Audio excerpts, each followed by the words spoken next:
Hello students, welcome to my channel के commerce classes.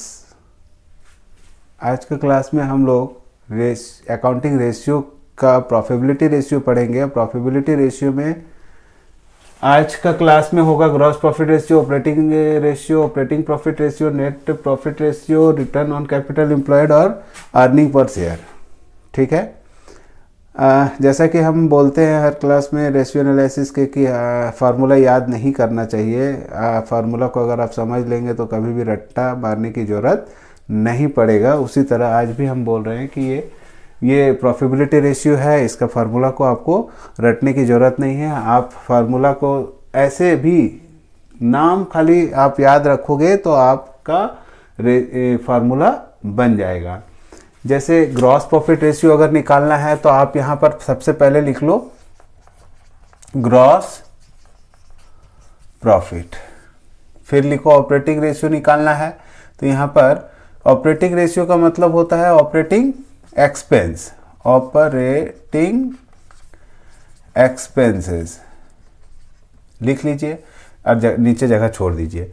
Operating profit ratio का मतलब होता है नेट ऑपरेटिंग प्रॉफिट, जगह छोड़ दीजिए। नेट प्रॉफिट रेशियो अगर आप निकालते हैं नेट प्रॉफिट रेशियो तो ऊपर में लिखिए नेट प्रॉफिट डिवाइडेड बाय, छोड़ दीजिए जगह, और रिटर्न ऑन कैपिटल एम्प्लॉयड, इसका फॉर्मूला होता है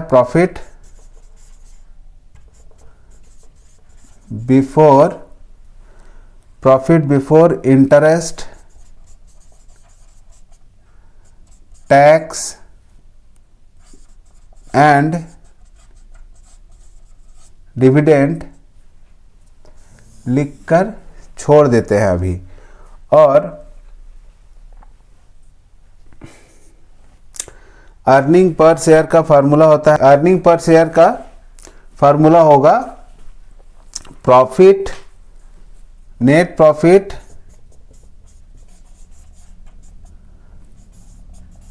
आफ्टर टैक्स एंड प्रीफरेंस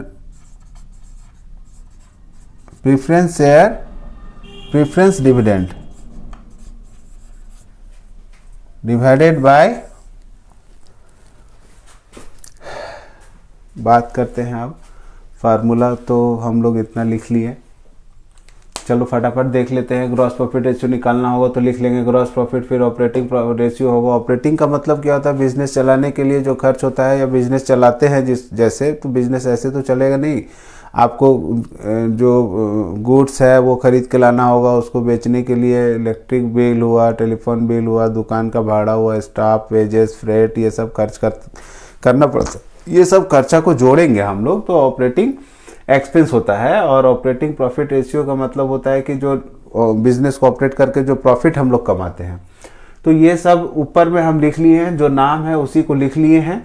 और इसको कंपेयर किससे करेंगे? देखिए बिजनेस में इसको कंपेयर, देखिए ग्रॉस प्रॉफिट रेशियो निकालने बोला है तो ये नहीं बोला है कि आप ग्रॉस प्रॉफिट रेशियो जो निकालेंगे वो फिक्स्ड एसेट से निकालिए कि करंट एसेट से निकालिए या फिर सेल से निकालिए, ऐसा तो कुछ बोला नहीं है। मगर नेट प्रॉफिट फिक्स्ड एसेट से नेट प्रॉफिट नहीं होता है, फिक्स्ड एसेट से ग्रॉस प्रॉफिट नहीं होता है। फिक्स्ड एसेट खाली खरीद लेंगे और उससे हम लोग ये सब प्रॉफिट जनरेट नहीं करते हैं। हम लोग फिक्स्ड एसेट खरीद लेते हैं, कुछ गुड्स बनाते हैं, कुछ मार्केट में बेचते जब तक नहीं है तब तक हम लोग को प्रॉफिट नहीं होता है। जब तक हम लोग सेल नहीं करते तब तक हम लोग प्रॉफिट हो सकता है। हम लोग इतना सारा टीवी में ऐड देखते हैं, वो सब किस चीज़ के लिए प्रमोट करता है? फिक्स्ड एसेट खरीदने के लिए कि सेल करने के लिए? सेल को बढ़ाने के लिए वो लोग एडवर्टाइजमेंट करते हैं और कस्टमर को इनकरेज करते हैं कि वो उनका प्रोडक्ट वो हम लोग खरीदें, मतलब कस्टमर खरीदे। तो सबसे ज़्यादा इंपॉर्टेंट होता है सेल। जब तक सेल नहीं होगा तब तक आप प्रॉफिट जनरेट नहीं कर सकते हैं। सेल करने के लिए ये बिजनेस को ऑपरेट करते हैं, सेल करके ही हम लोग ऑपरेटिंग प्रॉफिट कमाते हैं, सेल करके ही हम लोग नेट प्रॉफिट कमाते हैं। अगर सेल नहीं होगा तो ये सब कुछ नहीं होगा। इसलिए हम लोग ये सब फार्मूला को कंपेयर करेंगे सेल से। सेल को हम लोग रेवेन्यू फ्रॉम ऑपरेशन बोलते हैं। आप revenue from operation, revenue from operation, revenue from operation, देखिए सब में हम revenue from operation, revenue from operation, revenue from operation सबको लिख दिए, ये फार्मूला हो गया है। अगर आप ये फार्मूला को अगर आप देखें कि अच्छा मान लो 20,000 रुपया प्रॉफिट हुआ और सेल हुआ 2 लाख रुपया, ठीक है। अब अगर इसको हम लोग काटेंगे, मैथमेटिकल कैलकुलेशन करेंगे तो कितना जीरो कट गया, 4 इधर कट गया, बचा 2 डिवाइडेड बाय 220। तो हम लोग इसको अगर डिवाइड करेंगे तो ये कटेगा 0.1। 0.1 अगर किसी को बोलेंगे कि ग्रॉस प्रॉफिट रेशियो कितना है, 0.1 है, तो सुनने में और समझने में भी बहुत प्रॉब्लम होगा। अगर हम इस संख्या को इंटू 100 कर दें तो ये हो जाएगा 10%। तो 10% देखने में, सुनने में और समझने में भी आसान पड़ेगा, इसलिए हम लोग फार्मूला में क्या करते हैं, 100 100 100 100 से इंटू कर देंगे। इससे क्या होगा, हम लोग का जो फार्मूला बना ये gross profit into 100 divided by revenue from operation, 100 से इंटू करने से जो भी आपका रिजल्ट होगा वो परसेंटेज में आ जाएगा, ठीक है। तो ये हम लोग को इंटरप्रिटेशन एनालिसिस करने में बहुत आसान होगा, इसलिए हम लोग उसमें 100 लगा देंगे, ठीक है। तो ये 4 फार्मूला तो आपको कभी रटने की जरूरत नहीं पड़ेगा, आपको समझ लीजिए। ग्रॉस प्रॉफिट रेशियो निकाले तो ऊपर ग्रॉस प्रॉफिट लिख दिए, नीचे सेल लिख दिए, या रेवेन्यू फ्रॉम ऑपरेशन लिख दिए, इंटू 100 कर दिए, तो ये फार्मूला बन गया है, ठीक है। ग्रॉस प्रॉफिट निकालने का और भी बहुत सारा फार्मूला होता है, हम इस पूरा को समझा लेते हैं पहले, उसके बाद ग्रॉस प्रॉफिट रेशियो कैसे निकालते हैं उसका भी फार्मूला हम लोग डिस्कस कर लेंगे, ठीक है। तो अब बात करते हैं हम लोग रिटर्न ऑन कैपिटल एम्प्लॉयड, या फिर इसको एक और नाम से जानते हैं return on investment. Return on investment का मतलब होता है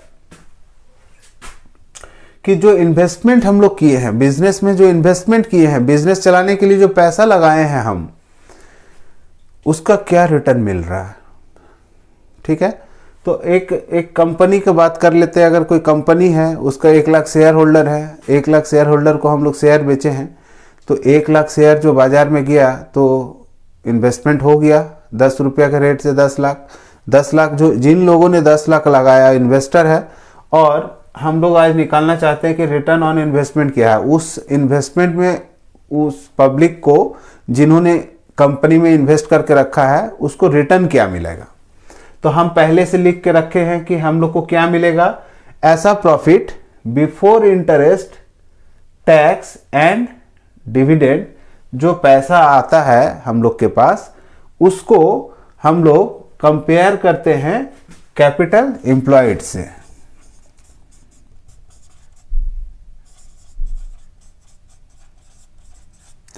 कैपिटल एम्प्लॉयड से हम लोग उसको कंपेयर करेंगे।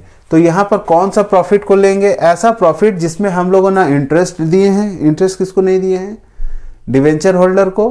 किनको टैक्स नहीं भरा आपने, गवर्नमेंट को। और किनको डिविडेंड नहीं दिया आपने, बिफोर है ना। बिफोर का मतलब अभी तक ये सब खर्च हम लोगों ने किया नहीं है, ये प्रॉफिट तो अर्न कर लिए हैं, मगर अभी भी हम लोग को इंटरेस्ट टैक्स और डिविडेंड देना बाकी है। मतलब जो पैसा आप इन्वेस्ट किए थे, जो पब्लिक का 10 लाख रुपया लगा था, उसमें से जो हम लोग अर्निंग किए हैं, अभी उसका अप्रोप्रिएशन नहीं हुआ है, इन सभी चीज़ों का पेमेंट नहीं हुआ है। और समझ लीजिए कि 10 लाख जो पब्लिक का था उसमें जो पैसा निकल कर आया वो कितना % है, ठीक है। तो इसमें भी हम लोग 100 लगा देते हैं, तो इसका आंसर आ जाएगा परसेंटेज में। अर्निंग पर शेयर क्या होता है, जो जिन शेयर होल्डर का बात की है हम अभी, इसको बोलिए तो और एक्सप्लेन करके हम बता देंगे। अभी रुकिए, एक एग्जांपल देके भी हम बता देते हैं। Net profit after tax and preference dividend, ऐसा प्रॉफिट जो आफ्टर टैक्स है। आफ्टर टैक्स का मतलब क्या हुआ, टैक्स देने के बाद, डिविडेंड देने के बाद जो पैसा बचता है कंपनी के पास, नेट प्रॉफिट, ठीक है, वो पैसा हम लोग शेयर होल्डर को एक्चुअल में पे करते हैं। तो वो पैसा जो हम लोग को सारा खर्चा करने के बाद बचता है, जो पैसा हम लोग शेयर होल्डरों में बांटेंगे, उसी को हम लोग बोलते हैं अर्निंग पर शेयर। मतलब एक शेयर होल्डर क्या अर्निंग किया, एक शेयर होल्डर 10 रुपये का शेयर खरीदा था तो उसको क्या मिला। देखिए, कंपनी जब प्रॉफिट अर्न करती है तो पहले टैक्स देती है, जो उसके बाद जो पैसा बचता है प्रेफरेंस डिविडेंड को देती है, उसके बाद जो पैसा बचता है वो इक्विटी शेयर होल्डर को देती है। तो यहाँ अर्निंग पर शेयर किसका होगा, इक्विटी शेयर होल्डर का होगा। और इक्विटी शेयर होल्डर को जो पैसा मिलेगा फाइनली साल के अंत में, end of the financial year, वो पैसा हम लोग कंपेयर कर लेते हैं कि कितना पैसा एक शेयर होल्डर को मिलेगा। इसलिए यहाँ पर हम लोग डिवाइड कर देते हैं नंबर ऑफ इक्विटी शेयर, ठीक है, नंबर ऑफ इक्विटी शेयर। तो ये फार्मूला कंप्लीट हो गया। हम अभी बोले थे कि एक एग्जांपल देके हम इसको समझा देते हैं। अर्निंग रिटर्न ऑन इन्वेस्टमेंट और अर्निंग पर शेयर दोनों समझ में आ जाएगा। आप यहाँ देख लीजिए, एक ऐसा एक हम बनाते हैं, ये है क्या, कंपनी है और यहाँ बहुत सारे शेयर होल्डर हैं।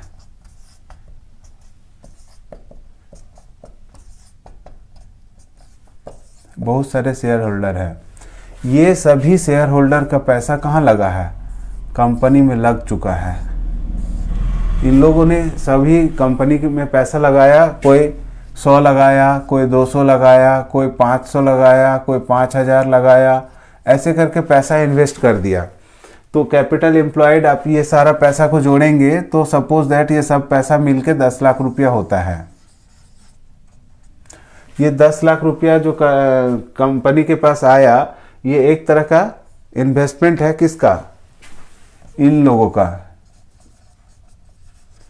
अब इन्वेस्टमेंट जो हो चुका है कंपनी में, उसमें इन लोगों को रिटर्न क्या मिलेगा, रिटर्न क्या मिलेगा, रिटर्न क्या मिलेगा, यही हम लोग कैलकुलेट करते हैं। तो जो पैसा 10 लाख रुपया लगा है उसमें हम लोग क्या करते हैं, जो भी प्रॉफिट कमाए टैक्स देने से पहले, इंटरेस्ट देने से पहले और डिविडेंड देने से पहले जो पैसा आया आपको, मान लो ये अर्निंग जो हुआ, अर्निंग वो हुआ 2 लाख। अब ये 2 लाख में हमको टैक्स देना है, इंटरेस्ट देना है, डिविडेंड देना है, मगर 2 लाख तो अर्निंग हुआ किसके बदौलत, इन लोगों के बदौलत। ये लोग पैसा दिया था तभी हम लोग कमाए 2 लाख रुपया। तो ये 2 लाख रुपया कितना रिटर्न हो रहा है, ये सिंपल आप समझ लीजिए, 2 लाख रुपया डिवाइडेड बाय 10 लाख रुपया इंटू 100 करेंगे तो 1 2 3 4 5 6, 1 2 3 4 5 6, 20% रिटर्न हुआ। ROI भी बोलते हैं इसको, रिटर्न ऑन इन्वेस्टमेंट 20% हुआ। बट यहाँ पर आप ध्यान रखेंगे कि अभी तक आप लोगों ने इंटरेस्ट, टैक्स और डिविडेंड नहीं दिया है, ठीक है। ये रिटर्न है जरूर, मगर अभी हम लोग को, इन लोगों को अभी तक वो ये 20% जो रिटर्न हुआ वो मिलेगा नहीं, क्योंकि अभी भी हम लोग को इंटरेस्ट देना बाकी है, गवर्नमेंट को टैक्स देना बाकी है, डिविडेंड देना बाकी है। जब ये सब हम लोग दे देंगे तो जो पैसा मिलेगा इन लोगों को शेयर होल्डर्स को जो पैसा मिलेगा उसको हम लोग बोलते हैं अर्निंग पर शेयर। मतलब एक शेयर में ये कितना कमाया, एक शेयर में ये कितना कमाया, एक शेयर में ये कितना कमाया, ये निकालते हैं हम लोग अर्निंग पर शेयर में, ठीक है, समझ में आ गया। अब हम लोग ये बोर्ड को हटाने के बाद, मतलब बोर्ड में जो भी है इसको हटाने के बाद हम लोग ग्रॉस प्रॉफिट कैसे निकालेंगे उसका कुछ फार्मूला हम लोग जानेंगे। और इसके बाद और 4 रेशियो है जिसको हम लोग समझेंगे, ठीक है।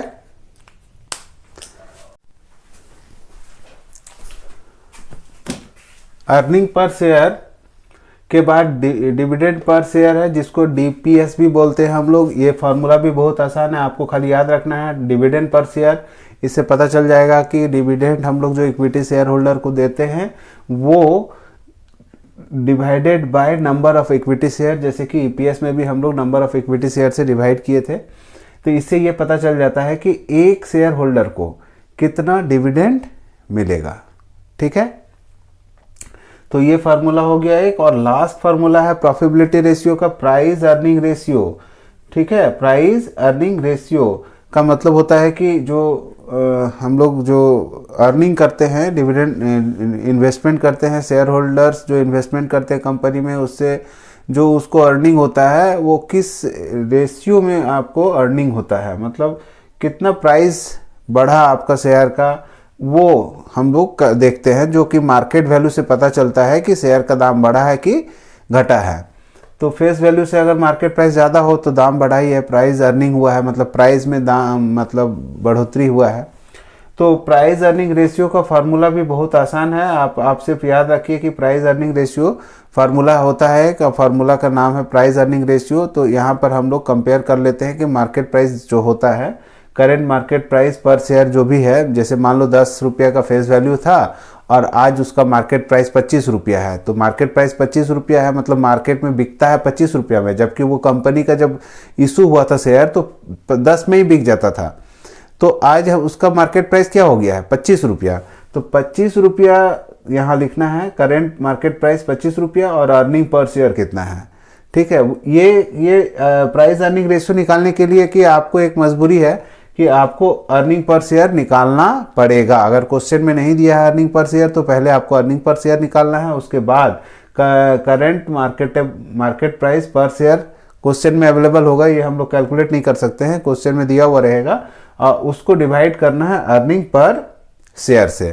तो आपका इस तरह से 8 रेशियो कंप्लीट हो जाता है, gross profit ratio, operating ratio, operating profit ratio, net profit ratio, net operating profit, net profit to sales ratio, earning on investment, EPS, DPS और प्राइस अर्निंग रेशियो। ठीक है, इसी में कुछ बात बाकी रह गया था, जैसे ग्रॉस प्रॉफिट रेशियो निकालेंगे तो ग्रॉस प्रॉफिट कैसे आएगा। मान लो क्वेश्चन में ग्रॉस प्रॉफिट डायरेक्टली नहीं दिया हुआ है, तो आपको क्या करना है, सिंपली ग्रॉस प्रॉफिट निकालने के लिए revenue from operation minus cost of revenue from operation, इसको आप ऐसे भी समझ सकते हैं, सेल में से कॉस्ट को घटा देंगे तो आपका ग्रॉस प्रॉफिट आ जाएगा। एक तरीका तो ये है, अगर क्वेश्चन में ये सब इंफॉर्मेशन नहीं है और तो आप दूसरा फॉर्मूला यूज कर सकते हैं। अगर ये इंफॉर्मेशन नहीं होगा तो ये इंफॉर्मेशन जरूर होगा।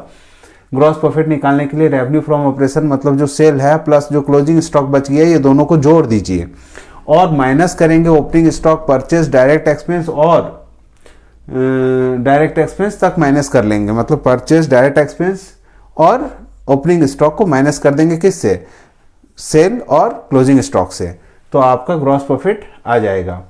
दूसरा ऑपरेटिंग रेशियो था, तो ऑपरेटिंग रेशियो में हम बताए थे आपको कि ऑपरेटिंग रेशियो का मतलब होता है कि ऑपरेटिंग एक्सपेंस कैसे निकलेगा, कॉस्ट ऑफ गुड्स सोल्ड, जो आपका सामान बेचने में जो लागत आता है, उसके बाद इनडायरेक्ट एक्सपेंस बोलते हैं एडमिनिस्ट्रेशन एक्सपेंसेस को, सेलिंग एंड डिस्ट्रीब्यूशन एक्सपेंसेस को और फाइनेंशियल एक्सपेंसेस को। ये सब खर्चा कब होता है, फैक्ट्री से निकलने के बाद होता है, जो फैक्ट्री के अंदर माल तैयार हो जाता है उसके बाद ये सब खर्च होता है। तो ये सारा खर्चा जोड़ के जो आपका आएगा उसको हम लोग ऑपरेटिंग एक्सपेंस बोलते हैं। मतलब बिजनेस को ऑपरेट करने के लिए सिर्फ माल बनाने तक का ही खर्चा को नहीं जोड़ते हैं हम लोग, उसमें जो ऑफिशियल वर्क होता है, कोर्ट कचहरी में जो खर्च होता है वो ऑफिशियल एक्सपेंस हो गया।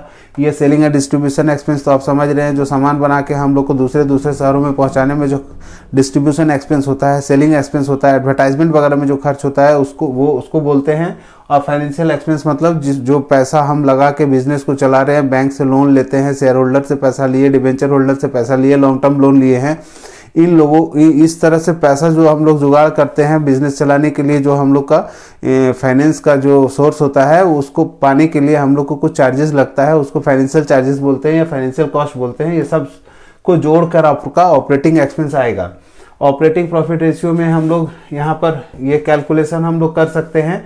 अगर आप 100 ले लेते हैं, 100% मान लेते हैं कि आपका पूरा बिजनेस का जो सेल है वो 100% है, तो सेल में से कॉस्ट ऑफ गुड्स सोल्ड मतलब ऑपरेटिंग एक्सपेंस को घटा देंगे, ऑपरेटिंग रेशियो को घटा देंगे, मतलब ऑपरेटिंग रेशियो मान लीजिए 80% आता है और तो 100 से 80% घटा दीजिएगा तो ऑपरेटिंग प्रॉफिट रेशियो 20% आएगा। ठीक है, मतलब क्या हुआ, कॉस्ट 80 रुपीज़, 20 रुपये फायदा, टोटल सेल हो गया 100 रुपया। ठीक है, आप ऐसे करके भी ऑपरेटिंग प्रॉफिट रेशियो निकाल सकते हैं। नेट प्रॉफिट निकालने के लिए ग्रॉस प्रॉफिट में से इनडायरेक्ट एक्सपेंस को घटा देंगे तो ये इनडायरेक्ट एक्सपेंस है, एडमिनिस्ट्रेशन एक्सपेंसेस, फाइनेंशियल चार्जेस और सेलिंग एक्सपेंसेस, ये इनडायरेक्ट एक्सपेंसेस है, इन लोग को ग्रॉस प्रॉफिट में से माइनस कर देंगे तो नेट प्रॉफिट आ जाएगा। आप याद रखेंगे हमेशा नेट प्रॉफिट रेशियो निकालने के लिए नेट प्रॉफिट जो होगा आपका आफ्टर टैक्स होना चाहिए। जब आप टैक्स भर देंगे गवर्नमेंट को, जो भी आपका इनकम टैक्स होगा वो घर भर देंगे, जो बचेगा उसको हम लोग कैलकुलेशन में लेंगे नेट प्रॉफिट कैलकुलेट करने के लिए। ओके, लास्ट ये फाइनली प्रॉफिटेबिलिटी रेशियो खत्म हो चुका है। अगर आप चैनल में नए हैं, चैनल को फर्स्ट बार आप विजिट किए हैं तो प्लीज़ आप चैनल को सब्सक्राइब कर लीजिए। और अगर ये जो भी हम पढ़ाए हैं आज आप लोग को, जो भी डिस्कस किए, अगर इन्फॉर्मेटिव लगा तो अपने दोस्तों में वीडियो को शेयर कर लीजिए। और आप कमेंट भी कर सकते हैं कमेंट सेक्शन में। आपका जो भी कमेंट होगा हमारे लिए बहुत इम्पोर्टेंट होता है। और आप वीडियो को लाइक भी कर सकते हैं। Thank you.